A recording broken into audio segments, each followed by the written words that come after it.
बिस्मिल्लाहिर्रहमानिर्रहीम। हारूत और मारूत कौन थे? बाबुल का कुआं कहाँ है? और हारूत और मारूत का जादू किस तरह का था?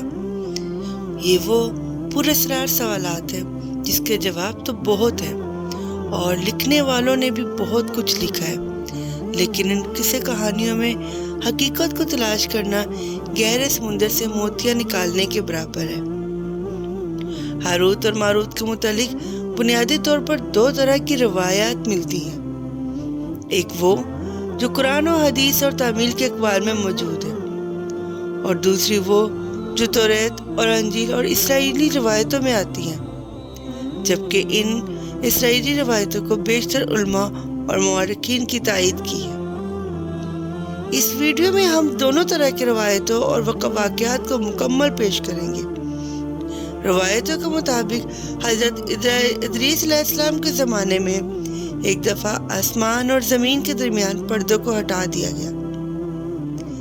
फरिश्तों ने ज़मीन में आबाद इंसानों को देखकर ताज्जुब किया, तो वो बोले, मौला इंसान बहुत बदकार है और ये खिलाफत के लायक नहीं है। इन्हें माजूल कर दिया जाए या कम से कम खलीफा ये रहे और वजीर हम, ताकि हम इनके बिगड़े काम संभाल लें। रब्बे ताला का इरशाद हुआ कि इसको गुस्सा और शहवत दिया गया है जिससे ज्यादा गुनाह करता है। अगर ये चीजें तुमको मिले तो तुम भी गुनाह करने लगो। फरिश्ते बोले कि मौला करीम, हम तो गुनाह के पास भी न जाएंगे, ख्वाह कितना ही गुस्सा और शहवत हो। हुक्म रब्बी हुआ कि अच्छा, तुम अपनी जमात में से आला दर्जे के परहेजगार फरिश्ते छांट लो, उनको गुस्सा और शहवत दे देते हैं, फिर इम्तिहान हो जाएगा। चनांचे हारूत और मारूत जो बड़े ही इबादतगार फरिश्ते थे, इंतखाब में आ गए। हक ताला ने उनको ये चीजें यानी गुस्सा और शहवत देकर शहर बाबुल में उतार दिया और फरमाया कि तुम काजी बनकर लोगों का फैसला किया करो और रोजाना इसमें आजम के जरिए शाम को आसमान पर आ जाया करो। ये दोनों एक महीना तक ऐसे ही आते जाते रहे। इतने अरसे में इनके अदल और इंसाफ का आम चर्चा हो गया और बहुत मुकदमे इनके पास आने लगे। एक रोज एक निहायत हसीन और जमील औरत ने, जिसका नाम ज़हरा था, ये मुल्क फारस की रहने वाली थी, उसने अपने खावंद के खिलाफ मुकदमा दायर किया। ये दोनों इसे देखते ही आशिक जार हो गए और उससे बुरे काम की ख्वाहिश की। उसने कहा, मेरा दीन कुछ और है और तुम्हारा दीन कुछ और इख्तिलाफ होते हुए ये नहीं हो सकता। नेज़ मेरा शौहर बहुत गैरतमंद है, अगर उसे खबर लग गई तो मुझे कत्ल कर देगा। लिहाजा पहले तो आप मेरे बुत को सजदा करो और फिर मेरे शौहर को कत्ल करो, फिर मैं तुम्हारी और तुम मेरे। उन्होंने इनकार कर दिया। वो चली गई, मगर उनके दिल में उसके इश्क की आग भड़क गई। आखिर उसे पैगाम भेजा कि हम तेरे घर आना चाहते हैं। सर आंखों पर ये दोनों उसके घर पहुंच गए। उसने अपने आप को आरास्ता किया और उनसे बोली कि या तो आप लोग मुझे इसमें आज़म सिखा दें, या बुत को सजदा करें, या शौहर को कत्ल करें, या शराब पी लें। उन्होंने सोचा कि इसमें आज़म इसरार इलाही है, उसको जाहिर करना बहुत जुल्म है। बुत परस्ती करना शिरक है और कत्ल हक्कुल बात। ला शराब पी ले। चनांचे शराब पीनी। जब शराब पीकर मस्त हो गए, ज़हरा ने उनसे बुत को सजदा भी करवा लिया, अपने शौहर को कत्ल भी और इसमें आज़म भी पूछ लिया। ज़हरा तो इसमें आज़म पढ़कर सूरत बदलकर आसमान पर पहुंच गई। हक ताला ने उसकी रूह को ज़हरा सितारा से मुत्सल किया और उसकी शक्ल ज़हरा सितारा की तरह हो गई। जब उनका नशा उतरा तो ये इसमें आज़म भूल चुके थे और अपने किए पर नादिम शर्मिंदा थे।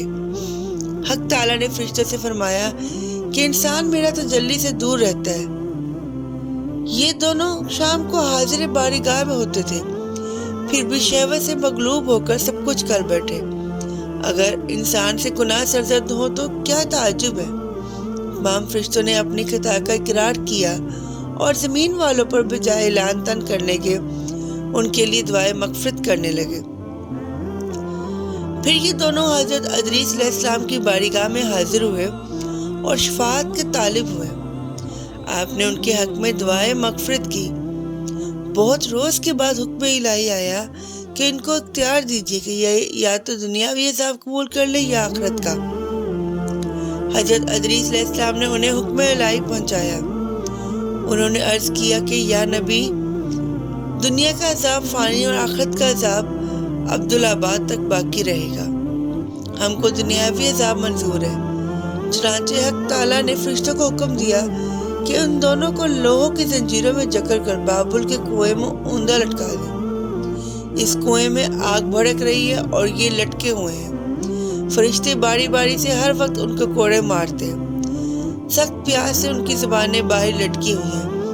یہ عذاب قیامت تک ایسا ہی شدید رہنے والا ہے۔ یہ ایک اسرائیلی روایت ہے جسے امام ابن کثیر اور فخر الدین رازی جیسے مفسرین افسانہ اور من گھڑت کہانی کا نام دے کر سختی سے رد کر دیتے ہیں۔ وہی امام سعودی جیسے علماء اس روایت کو مستند مانتے ہیں۔ ہاروت اور ماروت اور شہر بابل کے سلسلے میں ایک اور روایت کثرت سے مانی جاتی ہے۔ یہاں کے لوگ روئے زمین پر تہذیب اور تمدن کا مرکز تھے۔ یہاں کے لوگ باطل خدا کی پرستی کیا کرتے تھے۔ یہ لوگ اپنی قسمت ان سے وابستہ سمجھتے تھے، اس لیے علم نجوم اور علم فلکیات میں بہت ماہر تھے۔ یہ لوگ جادو اور تنتر منتر میں بہت آگے بڑھ گئے تھے۔ اس شہر کا باشندہ ہونا ہی جادوگر کی علامت تھی۔ جب حضرت سلیمان علیہ السلام کی حکومت آئی تو انہوں نے اس شہر اور جادو کی کتابوں کو اپنی عظیم کرسی کے نیچے دفن کر دیے تاکہ فتنہ انگیز کا جڑ سے خاتمہ ہو جائے۔ جب ان کی وفات ہوئی تو شیطان نے ان کی کرسی کے نیچے سے دوبارہ کھود کر نکال دی اور کہا کہ حضرت سلیمان علیہ السلام پیغمبر نہیں تھے، وہ ان کتابوں کے ذریعے حکومت کرتے تھے۔ ہوا میں اڑنا، جنات پہ قابو پانا اور حضرت سلیمان علیہ السلام کی غیر معمولی معجزات دراصل جادو اور سفری کا عمل تھا۔ شیطان کی باتوں میں آ کر بنی اسرائیل نے شیطان کی پیروی کر لی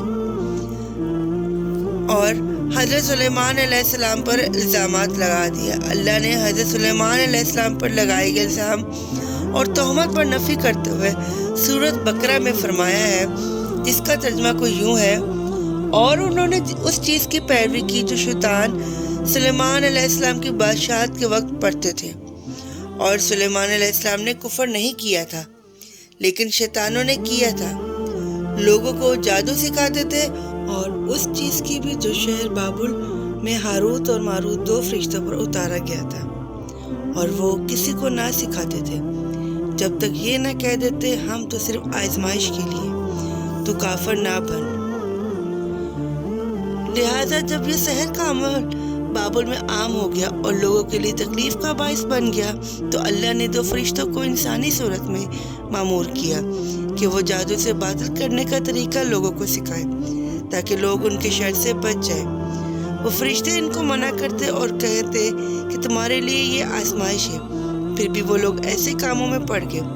بعد عربی داستانوں میں اس کنویں کا ذکر بھی ملتا ہے جہاں کئی لوگ پہنچ کر ہاروت اور ماروت سے ملاقات کر کے جادو کا علم بھی سیکھتے۔